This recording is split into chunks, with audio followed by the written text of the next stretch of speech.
Bienvenue dans l'Avent avec Pierre Georgiou. Aujourd'hui, jour 3, nous écoutons la voix de Saint Jean-Baptiste qui nous invite à préparer le chemin du Seigneur, à faire de dignes fruits de repentir avant son arrivée.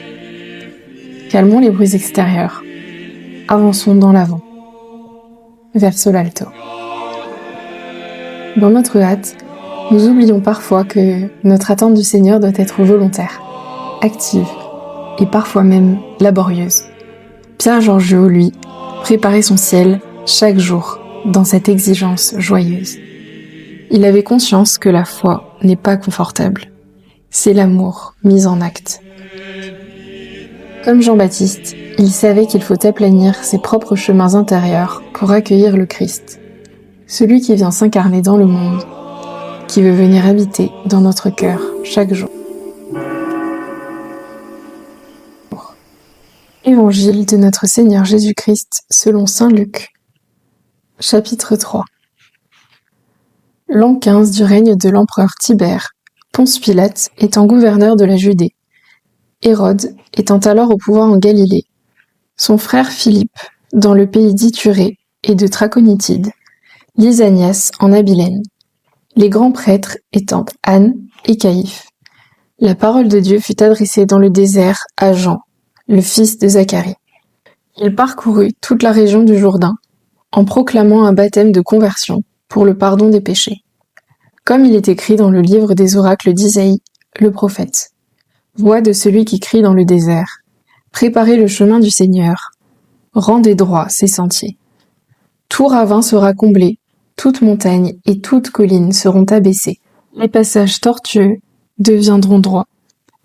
Les chemins rocailleux seront aplanis, et tout être vivant verra le salut de Dieu.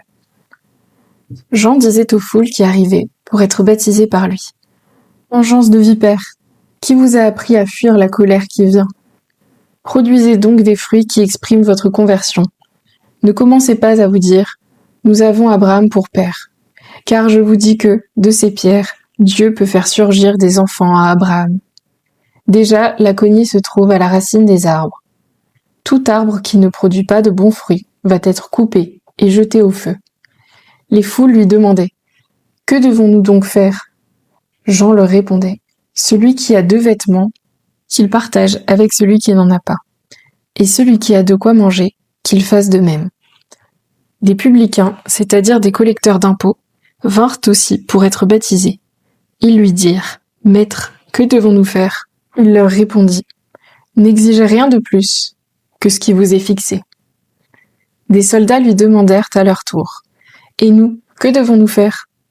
Il leur répondit « Ne faites violence à personne, n'accusez personne à tort, et contentez-vous de votre solde. » Or, le peuple était en attente, et tous se demandaient en eux-mêmes si Jean n'était pas le Christ. Jean s'adressa alors à tous. « Moi, je vous baptise avec de l'eau, mais il vient, celui qui est plus fort que moi. Je ne suis pas digne de dénouer la courroie de ses sandales. Lui vous baptisera dans l'Esprit Saint et le feu. » Il tient à la main la pelle à vanner pour nettoyer son aire à battre le blé, et il amassera le grain dans son grenier. Quant à la paille, il la brûlera au feu qui ne s'éteint pas. Par beaucoup d'autres exhortations encore, il annonçait au peuple la bonne nouvelle. Hérode, qui était au pouvoir en Galilée, avait reçu des reproches de Jean au sujet d'Hérodiade, la femme de son frère, et au sujet de tous les méfaits qu'il avait commis. À tout cela, il ajouta encore ceci. Il fit enfermer Jean dans une prison. Comme tout le peuple se faisait baptiser, et qu'après avoir été baptisé lui aussi, Jésus priait, le ciel s'ouvrit. L'Esprit Saint, sous une apparence corporelle, comme une colombe, descendit sur Jésus, et il y eut une voix venant du ciel. « Toi, tu es mon Fils bien-aimé, en toi je trouve ma joie. » Quand il commença, Jésus avait environ 30 ans, et il était, à ce que l'on pensait, fils de Joseph, fils d'Élie, fils de Mathat, fils de Lévi, fils de Melchi, fils de Janaï, fils de Joseph, fils de Mattathias, fils d'Amos, fils de Naoum, fils de Esli, fils de Nagai, fils de Math, fils de Mattathias, fils de Séméine, fils de Josec, fils de Joda, fils de Johanan, fils de Réza, fils de Zorobabel, fils de Salatiel, fils de Néri, fils de Melki, fils d'Adi, fils de Kosam, fils d'Elmadam, fils d'Er, fils de Jésus, fils d'Élézière, fils de Jorim, fils de Mathat, fils de Lévi, fils de Siméon, fils de Juda, fils de Joseph, fils de Jonam, fils d'Eliakim, fils de Méléa, fils de Ména, fils de Matata, fils de Natam, fils de David, fils de Jessé, fils de Jobed, fils de Boz, fils de Sala, fils de Nasson, fils d'Aminadab, fils d'Admin, fils d'Arni, fils d'Esrom, fils de Pharès, fils de Juda, fils de Jacob, fils d'Isaac, fils d'Abraham, fils de Tara, fils de Nacor, fils de Sérouk, fils de Ragaou, fils de Phalek, fils d'Héber, fils de Sala, fils de Caïnam, fils d'Arphaxad, fils de Sem, fils de Noé, fils de Lamech, fils de Mathusalem, fils d'Enoch, fils de Jared, fils de Malélel, fils de Caïnam, fils d'Énos, fils de Seth, fils d'Adam, fils de Dieu.